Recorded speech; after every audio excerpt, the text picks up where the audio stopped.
Salut à tous et à toutes, c'est Pierrick, j'espère que vous allez bien, j'espère que vous êtes au taquet car ça y est, la version 6 de Midjourney est enfin là, on a la V6 pour Noël sous le sapin, c'est cool.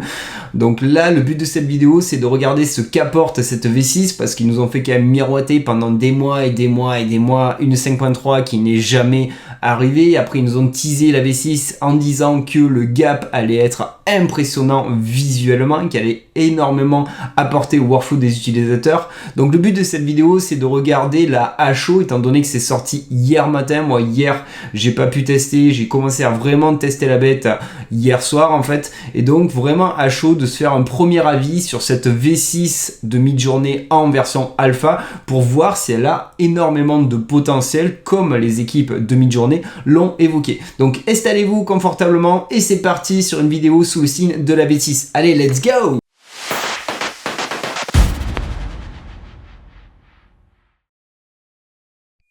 Ok, du coup, avant toute chose, c'est de regarder ce qui est arrivé dans cette V6. Et le plus simple, c'est que je vais directement aller sur le site de Geniart. Si vous ne connaissez pas, c'est la personne qui est derrière le meilleur Discord en France sur les IA et la tech. En fait, son Discord, franchement, c'est une bible. Et la communauté, elle est en or.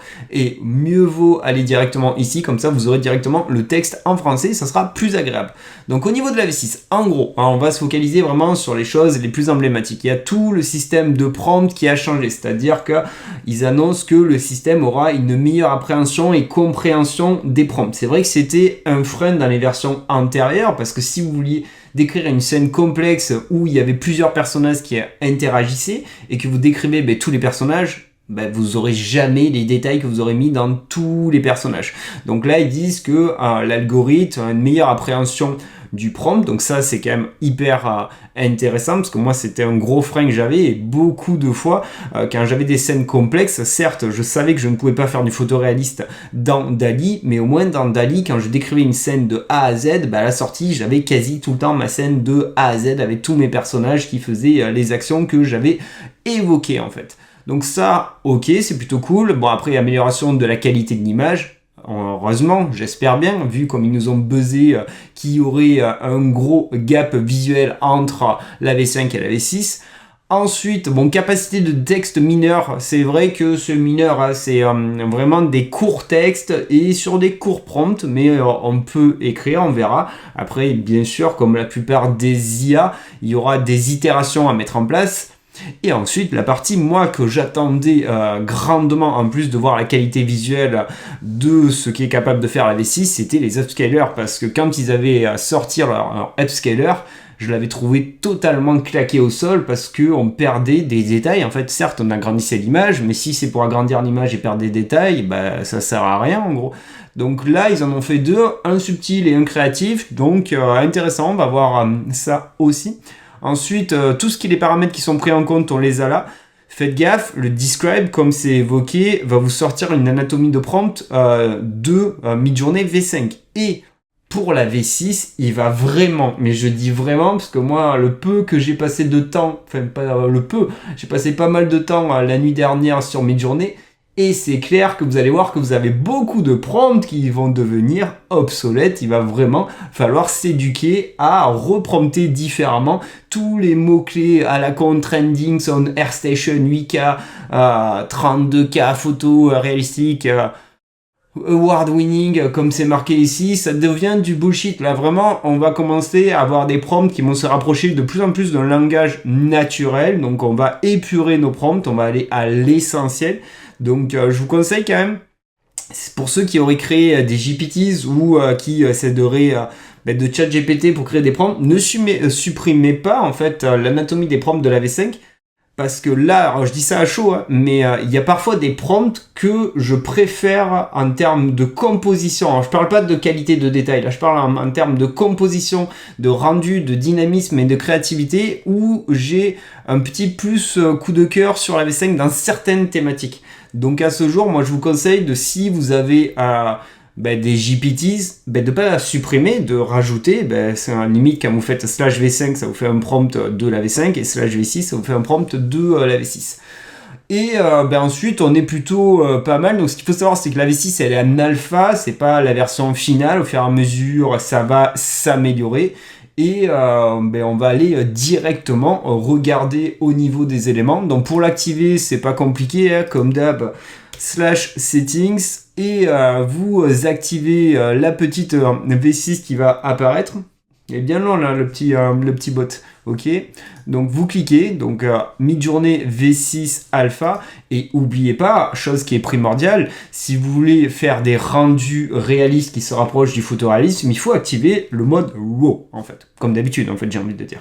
Donc voilà, là, on a posé les bases du contexte, et on va directement aller sur la première thématique. Comme je l'ai dit, il faut se dire que la V6, c'est 3 grosses thématiques. Donc ok, la façon de prompter va être différente, c'est épuré, tous les mots-clés à la con, on n'en a plus besoin maintenant, on va vraiment se consacrer sur l'essentiel, qualité visuelle au niveau du rendu, l'upscaler et les textes en fait. Donc on va vraiment regarder ça. Donc ce qui serait plus visuel, c'est qu'on aille directement sur le site en alpha, parce que pour vous c'est quand même beaucoup plus agréable que sur Discord. Donc là j'ai commencé à faire un prompt en fait. Quand la V6 est sortie, qu'ils ont dit que les mots-clés comme UHD, 32K, 8K, ça devenait du bullshit. Je me suis dit, putain, j'espère que les mots avec les punks et les corps, ils sont encore pris en compte, parce que moi, c'est des mots-clés que j'utilise vachement. En fait, je me suis fait une to-do list, et j'avais même partagé justement sur des réseaux sociaux comme Twitter, l'exemple avec juste un prompt très primaire, glamour shot of an Instagram model. Et après, je mettais mon trip de punk en fait. Donc cyber mystic punk, cloud punk, chrome punk, celestial punk, biopunk, aurora punk. Enfin, il y a une liste plus que conséquente des mots avec des punks et avec des corps. Et j'ai la bonne nouvelle de vous dire que ça c'est toujours pris en compte, et du coup on va pouvoir encore faire des dingueries et épurer des prompts, que ça permet d'épurer des prompts, que ça apporte des cachets significatifs qui sont vraiment pas déconnants par rapport à la thématique du mot en fait, tout simplement. Donc là j'ai fait le prompt avec notre V5 Frostpunk en fait, parce que je savais que j'aurais un rendu équivalent à ça. Et en 5.2, on a quelque chose qui était pas mal, bien, qualitatif, mais on a toujours cette notion où on a des modèles toujours assez glamour et sexy, et des peaux qui ont été smoothées comme si on était revenu 10 ans en arrière, où c'était la tendance dans Photoshop, où on faisait du split frequency un peu trop violent, et du coup on avait plus aucune texture sur la peau. Là c'est pas possible, c'est une poupée de cire où il y a du flou qui a été mis en place, et de ce fait, si on veut vraiment utiliser cette photo là pour n'importe quelle production, il faut la retoucher. Donc la retoucher ou dans un logiciel de retouche d'image comme Photoshop, ou de passer par un upscaler comme Magnifique que j'avais montré, qui lui en plus d'upscaler va rajouter les graines de peau, les détails, ce petit cachet qui va faire que la photo va être photo réaliste. Mais on était quand même sur des rendus qui sont sympas. Donc là, j'ai refait exactement le même prompt avec la V6 et en mode RAW. Et c'est rien qu'avec les vignettes, ça calme, hein, parce que je sais pas si vous vous rendez compte, parce qu'oubliez pas que la 5.2, on en a bouffé, on trouvait ça sympa, mais là, on a passé un autre level. Si j'ouvre par exemple celle-là, au niveau de la peau, de la texture, là, l'algorithme, ils ont fait un training de malade, car là, on a vraiment quelque chose qui est pas smoothé. Il y a même des imperfections au niveau de la peau, il y a des détails que la V5.2 n'aurait jamais fait. Donc là, visuellement, le rendu qu'ils mettent en place, il est violent. Ok, là, franchement, je suis honnête avec vous, ils nous avaient promis que ça allait calmer. Ok, c'est validé, ça calme, c'est assez bluffant. La composition, les zones de mise au point entre le premier plan et l'arrière-plan, les flous, les bokeh, ouais, là, ils ont vraiment bien bossé. Donc certes, on a attendu pendant longtemps, mais ça valait le coup. Là, j'ai refait le même trip avec un autre mot en punk, cyber mystic punk. Donc ça, c'était la 5.2. Du coup, maintenant, on commence à arriver à reconnaître très facilement la 5.2 qui avait son cachet si significatif. Donc certes, c'est pas moche, hein, la 5.2, elle est agréable en soi, mais de suite, c'est cramé. Là, de suite, on se dit, ok, IA. Et là, là, je passe à la 6. Alors là, il faudrait vraiment regarder dans les détails. Et au moment où la 5.2 avait tendance à faire toujours un peu les mêmes types de femmes, toujours assez sexy, des modèles très classiques, les mêmes patterns en fait, physiques, là, la 6, elle sort de l'ordinaire, elle va beaucoup plus loin et beaucoup plus créative.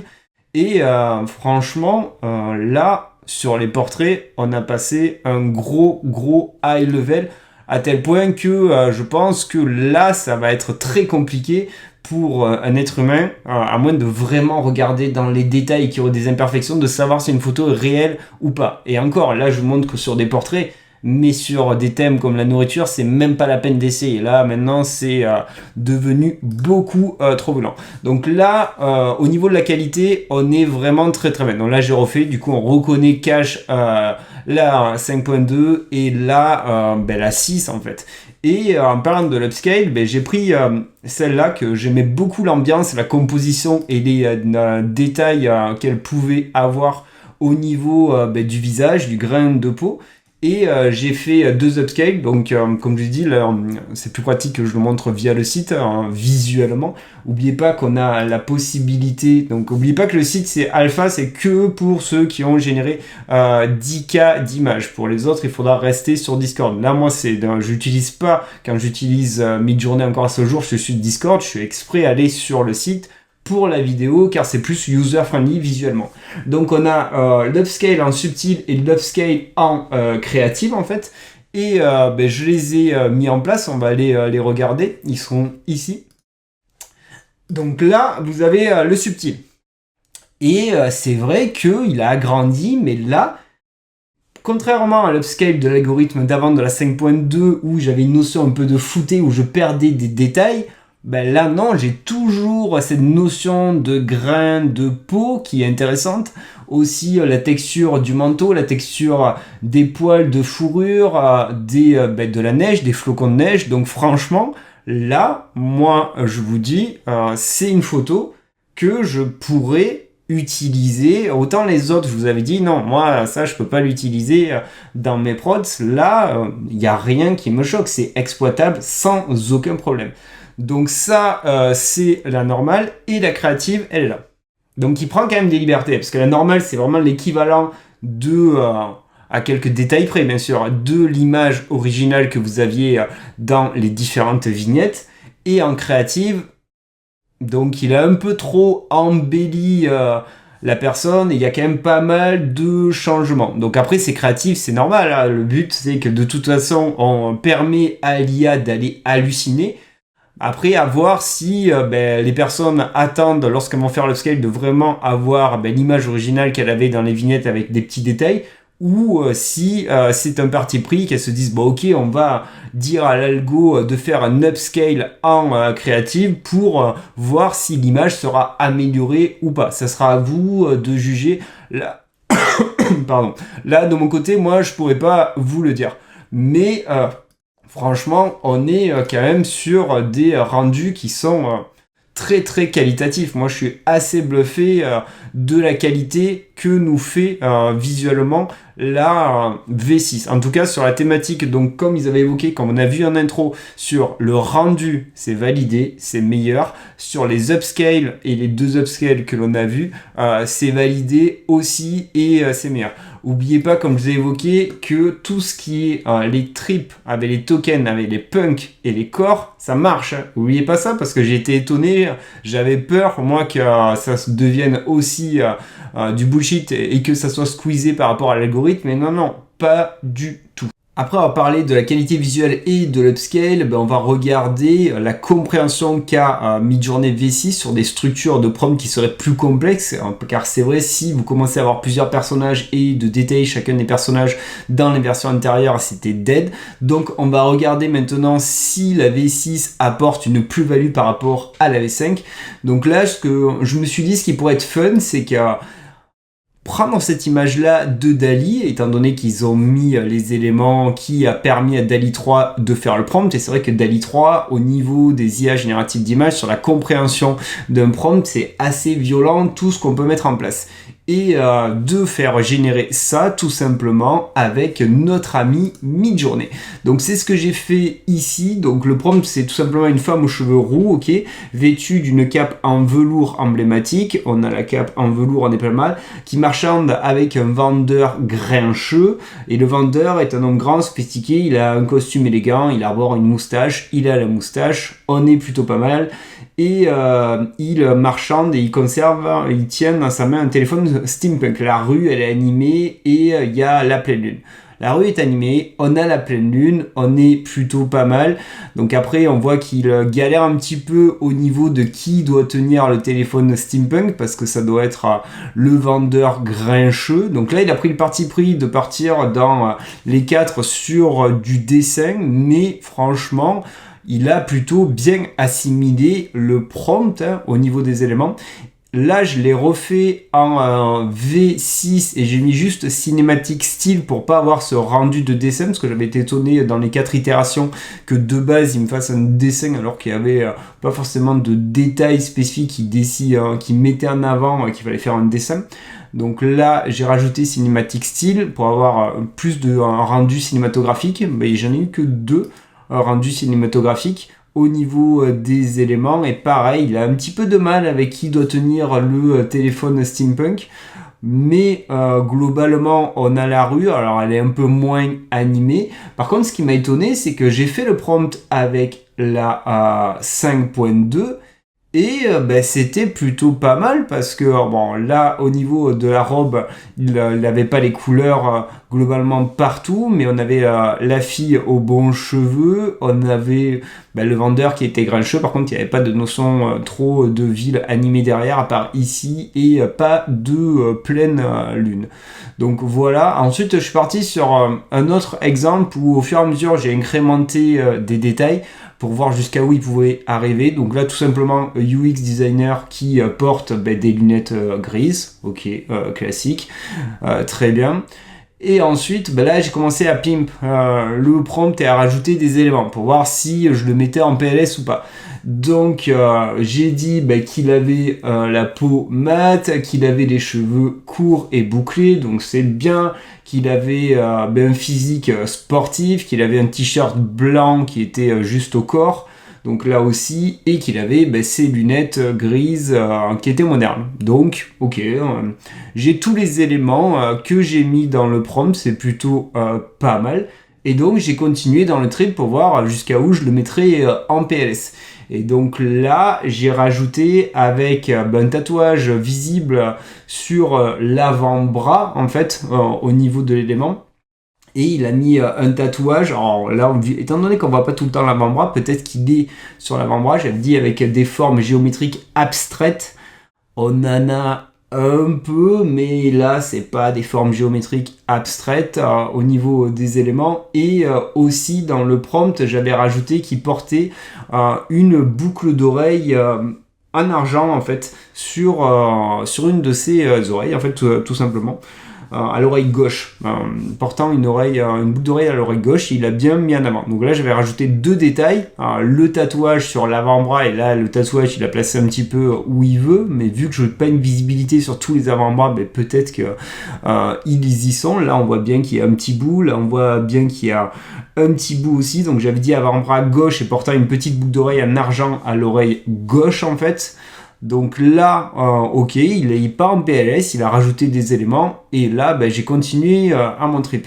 Du coup, là, j'ai dit que ce même personnage qui avait son tatouage avec les cheveux qui étaient courts, frisés, ses lunettes qui devaient être grises et modernes, parlait avec une femme aux cheveux rouges qui devait porter une veste en cuir. J'ai bien une femme aux cheveux rouges qui porte une veste en cuir, mais on voit que la chromie des cheveux, étant donné que là j'avais dit qu'il avait des cheveux noirs et bouclés, là il commence à, je le mets en zone où pas de confort en fait, où il commence à me coloriser un petit peu les cheveux. Et au final j'ai refait le même prompt, et là on est vraiment sur la limite où il commence à mélanger, comme le faisait très souvent la V6, des éléments d'une description d'un personnage avec un autre personnage.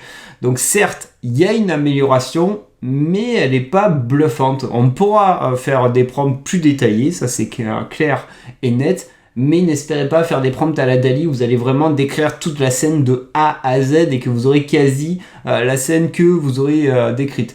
J'ai refait un exemple ici qui est très bien parlant parce que le prompt n'est pas très compliqué en soi. J'ai juste dit que c'était un lièvre qui jouait, qui avait une casquette noire, qui devait jouer aux échecs avec une tortue qui portait un bandeau orange et que la scène se passait dans un jardin. Ben là, la V6, je l'ai mis en PLS et pourtant le prompt, je trouve pas compliqué. Deux personnages. Il y en a un, il a juste une casquette noire, l'autre, il a un bandeau orange. Alors certes, j'ai pris des animaux, mais j'ai fait exprès. Par contre, j'ai les échecs sur les 4, ça c'est cool. Il a bien compris l'environnement. J'ai le jardin, j'ai l'échiquier, j'ai les personnages. Mais il a fait les mash-up comme le faisait la V5 et les versions qui sont intérieures. Là, il m'a mis une teutée d'un lièvre à la place de la tortue. Là, pareil, il a encore tripé. Et là, il a encore tripé.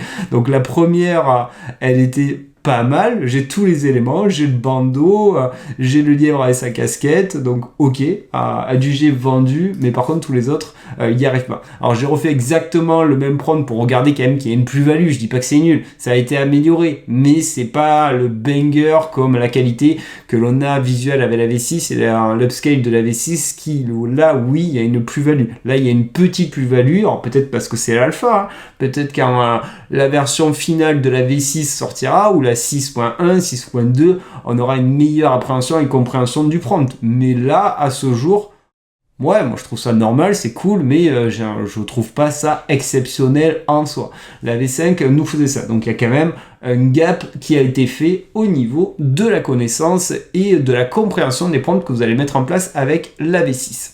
Ok, du coup maintenant on va s'intéresser au texte, parce qu'ils avaient évoqué une prise en compte mineure des textes, et ils ont bien fait de dire mineur dans leur release, dans leur announcement lorsque la V6 est sortie. Donc certes, mid-journée peut gérer des textes, des courts textes dans des courts prompts, mais il va falloir faire des itérations à moins que vraiment vous ayez du bol. Donc pour utiliser les textes, c'est très simple, il suffit de mettre entre accolades. Donc au début, j'ai testé avec des marques existantes pour que ça soit plus facile, manière de voir déjà s'il en était capable, si on avait du 100% de réussite. Bon, avec Ben & Jerry, il a vraiment beaucoup galéré. Avec Starbucks, franchement, c'est passé assez crème. Le logo, il fait quasi maintenant les bons logos des marques connues et reconnues. KFC, c'est passé crème aussi. Coca, n'en parlons même pas. Franchement, même si à un moment donné, il n'y aura pas des vraies pubs de ces grandes marques qui auront été générées par des IA, parce que là, on a vraiment une crédibilité qui est assez violente en termes de rendu. Doritos aussi s'en sortait bien en fait, globalement, mais après il faut faire des itérations. Mais là, quand c'est en gros, tout ça pour dire que quand c'est des marques très très connues, normalement si vous mettez le nom, ça passera au bout de 2, 3, 4 itérations. Par contre, quand vous allez vouloir sortir un petit peu des sentiers battus et mettre vos propres textes, ça sera pas forcément la même. Donc si on regarde là, j'ai pris un prompt classique, un produit de photographie, donc je dis que je veux un pot de glace avec subscribe. Donc là je l'ai pas trop, là je l'ai pas trop, là je l'ai pas trop, là je l'ai pas trop, donc là je l'ai pas. Donc après on pourrait faire des variations subtiles pour jusqu'à essayer d'arriver au mot que l'on a prompté en fait. Donc là pareil, là je l'ai un petit peu, donc là pareil, ça pourrait être cohérent sur celle-là de faire la variation subtile. Et n'oubliez pas qu'il n'y a pas encore Lean Painting dans la V6. Lean Painting est pour le moment dans la V5, il n'a pas été incrémenté dans l'alpha de la V6. Ensuite ici j'ai gardé le même prompt, j'ai juste changé le prompt où je mettais une boîte de chocolat vue de haut designée par Dieter Rams, et je mettais le texte Yummy. Donc là celle-là est vraiment très sympa, j'aime bien le rendu qu'il a fait. On a bien le Yummy, le choix typographique qui est pas déconnant vu la thématique et le packaging, donc là c'est cool. Et dans les autres, il a galéré, franchement il est en mode galérien je trouve. Donc pour le moment sur le texte, certes ça marchouille on va dire plutôt, Là, j'ai fait un prompt un peu plus simple. Donc, Glamour Futuristic Romance Imposter avec le texte Subscribe. Et je l'ai pas tout le temps, mais ici je l'ai, ici je l'ai, ici je l'ai. Après, il y aurait des petites choses à corriger, mais ça se corrigerait en 3 secondes. Là, pareil, j'ai fait encore plus simple. Subscribe, wallpaper, banner. Ok. Là, en fait, dites-vous que de ce que j'ai vu, moins le prompt est long, plus vous aurez de chances d'avoir un texte parmi les 4 qui sera bon au niveau des éléments. Là, le petit Kratos, toujours le texte subscribe, celle-là est cool, hein, franchement j'aime bien celle-là. C'est dommage celle-là avec le bandeau rouge, ça aurait été assez cohérent s'il n'aurait pas fait de faute. Mais après, comme je vous dis, avec une petite variation subtile, si vous avez du bol, ça corrigera le tout.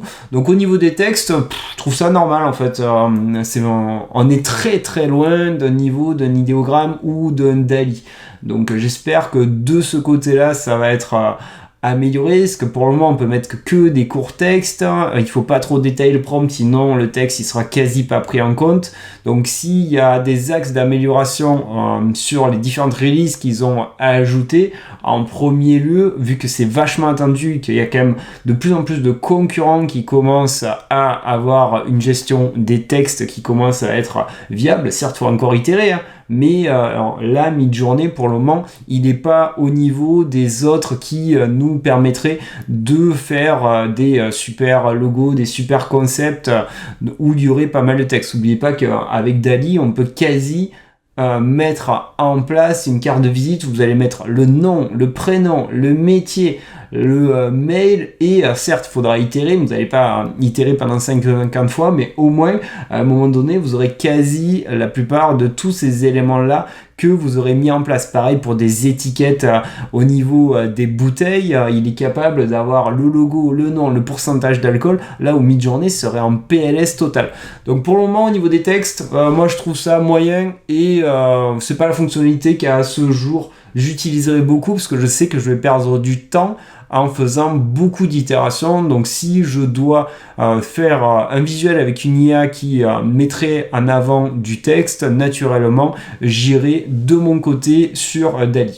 Bon, mais les amis, là on aurait fait le tour des grosses fonctionnalités qui sont arrivées dans la V6, donc j'ai quand même des freins. Pour le moment je vous les évoque pas car je veux encore continuer de creuser pour bien dompter la V6 et je veux pas influencer. Pour le moment j'ai une grosse hype au niveau de la qualité du rendu visuel. Je suis agréablement surpris de l'upscaler, franchement il fait le job, et une personne qui a que Midjourney pourra maintenant exploiter de façon professionnelle et bien crédible les rendus qu'elle aurait fait avec Midjourney.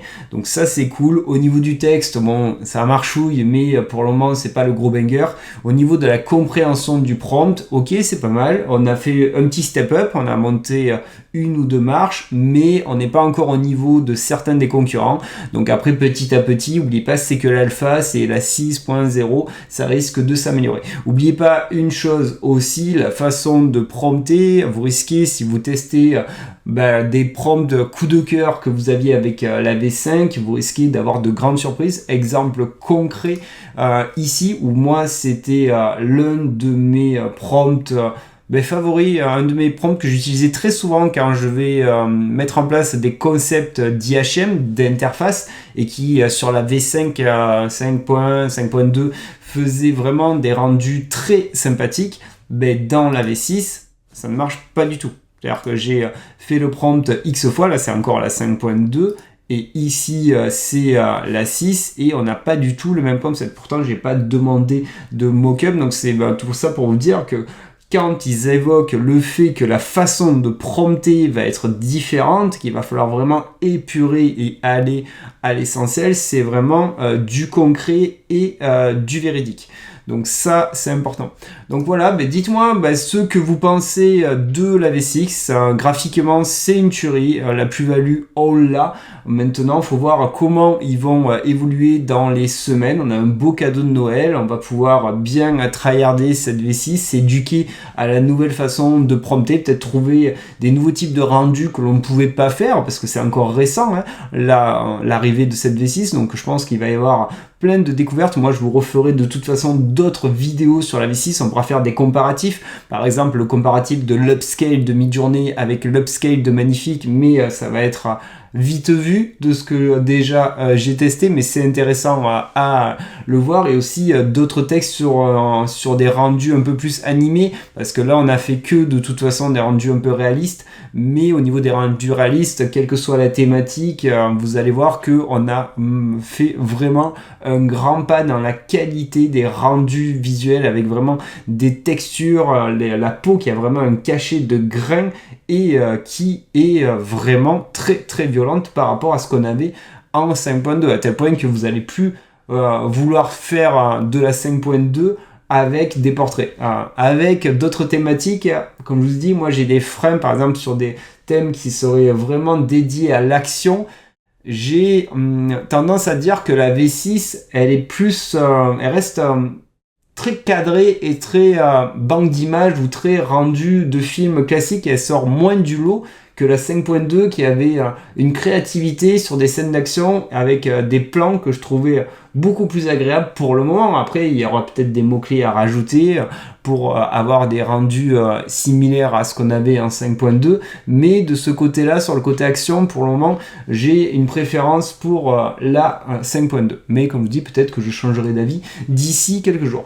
Dites-moi dans la vidéo comment vous trouvez cette V6, si vous avez des demandes spécifiques pour d'autres vidéos dédiées à la V6 ou à d'autres thématiques sur les IA, faites-vous plaisir dans les commentaires. Et si vous voulez louper aucune autre vidéo, vous savez quoi faire de toute façon.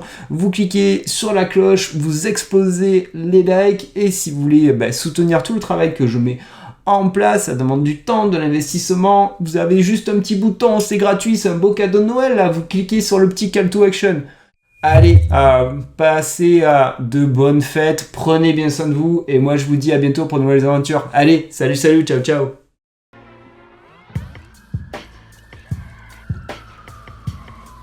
Ce serait bien si on mettait ça à l'occasion.